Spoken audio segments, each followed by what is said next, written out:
Thompson for his opening statement. Thank you very much, Mr. Chairman. And before I start, let me welcome Mr. Van Epps to the committee. Mr. Chairman, thank you for getting the Secretary of Homeland Security and National Counterterrorism Center Director here today. Your predecessor couldn't seem to get that done, and I appreciate your commitment to holding this hearing. Each day, we've had more examples of Republicans abdicating their constitutional oversight responsibilities.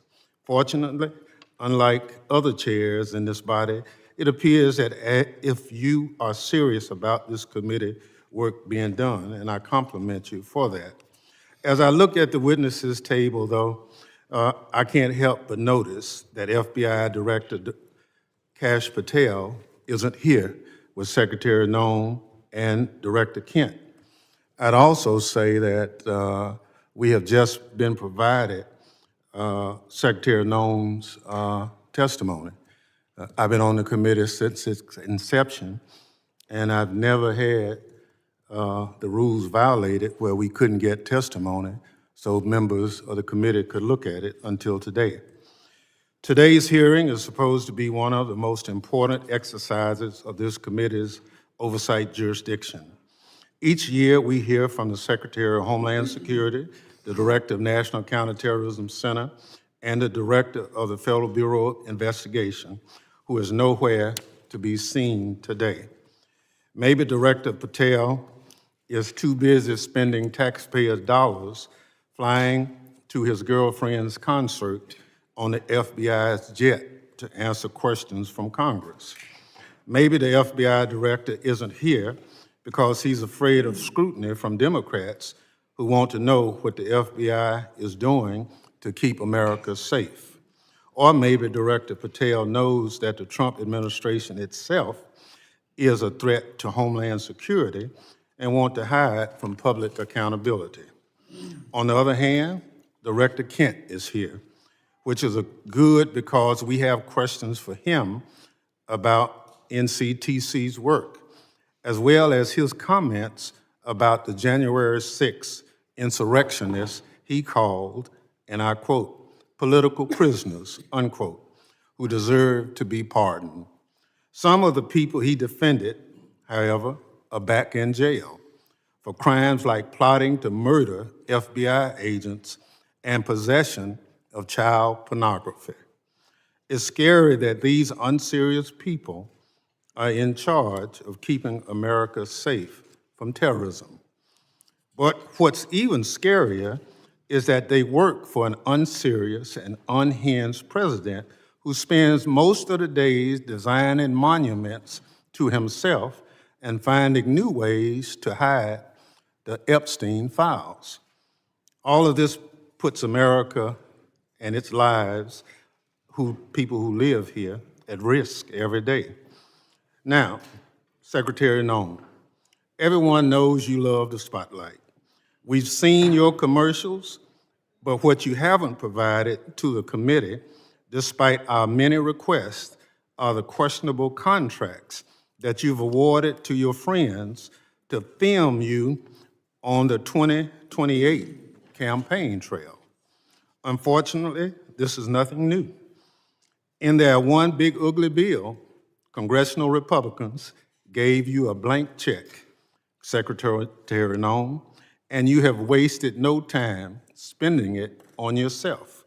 Instead of deploying Homeland Security grants to protect churches and synagogues from terrorism, you handed your friends a $220 million contract so they could follow you around the country with a camera. Instead of fully funding the DHS agency that protects our hospitals, schools, and electrical systems from cyber attacks, you spent $200 million to buy yourself new private jets. And instead of paying your way like the rest of us, you're living rent-free in a taxpayer-owned property that is supposed to be reserved for military leaders.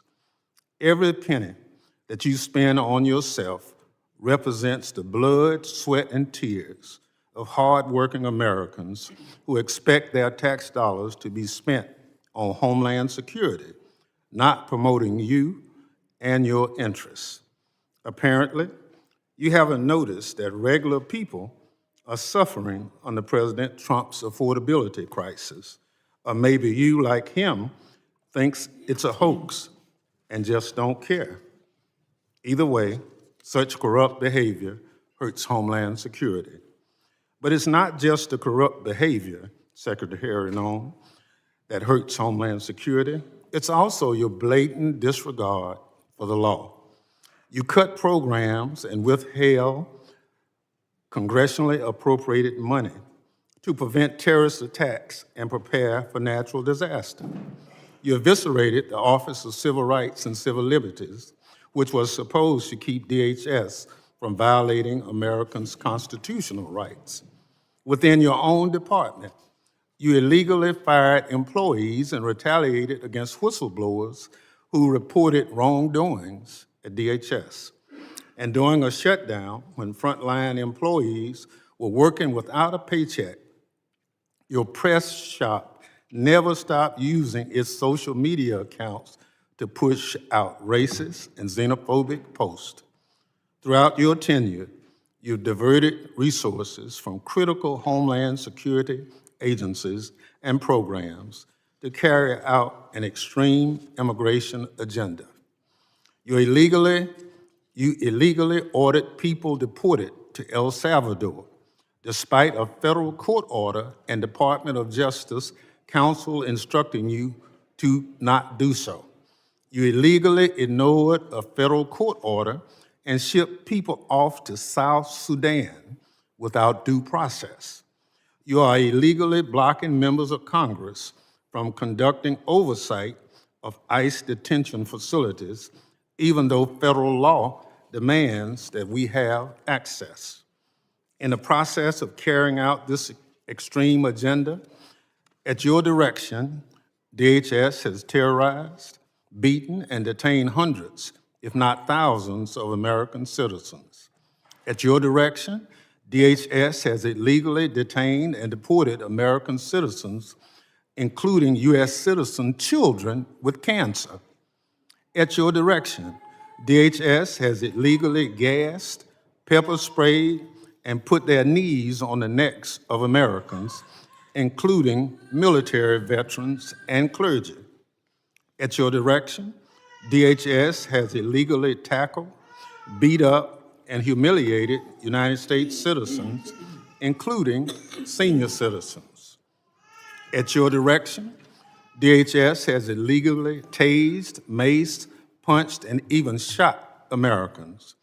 Black and brown Americans, in particular, have been racially profiled, detained, and locked up, and sometimes with tragic consequences. It's just one awful incident. A pregnant U.S. citizen was reportedly thrown to the ground, kicked, and left in handcuffs for hours after immigration officers did not believe that she was an American. She later lost a baby. You cannot enforce the law by breaking the law, Secretary Noem. That's not how justice works. It's not right, and it's un-American. And when Congress tries to carry out its constitutional oversight responsibilities, to question you about your department actions, you hide, often with the help of congressional Republicans. Never in the history of the committee has a Secretary of Homeland Security hidden from congressional oversight like you and your department have, Secretary Noem. Our oversight letters to you go unanswered. You owe us by extending the millions of Americans who sent us to Congress as their representatives a response to over a dozen letters. Your predecessor came before this committee regularly under administrations of both parties. But under President Trump, you and other department officials have rarely shown their faces at committee hearings. In the first year of President Biden's term, His administration made 28 appearances before this committee, 28. Under President Trump, DHS officials have appeared only 3 hearings before this committee, just 3. You, Secretary Noem, have appeared before this committee just twice. That's fewer appearances than your predecessor, Secretary Alejandro Mayorkas, who Republicans lambasted for not coming before the committee more often. It's interesting how my colleagues on the other side are now. Secretary Noem, I'll give you one thing. You showed up today rather than throwing a civil servant under the bus like Director Patel did.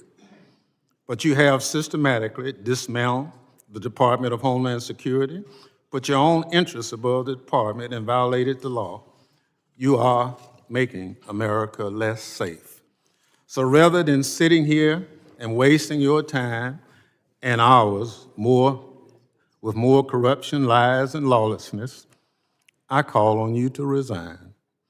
Do a real service to the country and just resign. That is, if President Trump doesn't fire you first. I yield back. Gentleman yields back. Other members of the committee are reminded that